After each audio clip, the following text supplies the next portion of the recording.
Good morning! Welcome back sa ating channel. Guys, eto medyo natapos ko na yung preliminary wiring natin dito. Pero it's almost done. Okay?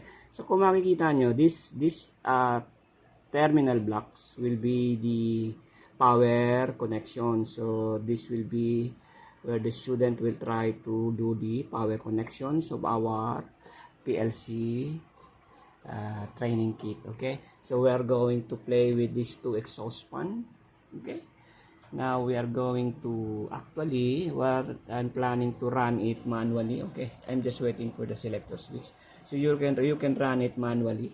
Okay, then if you put it in automatic, then our PLC, this Mitsubishi PLC, will be the one to control the operation of our twin exhaust fan. Okay, so the wiring is almost done. Okay, now down below, what we have here are the terminal blocks for our control.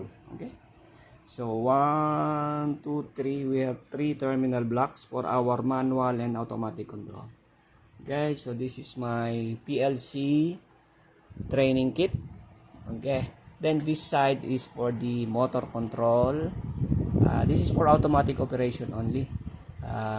PLC will be the one to control also the operation of the motor control from forward, reverse, direct online, then Y delta. Okay, so again, thank you. Please watch, like, and subscribe.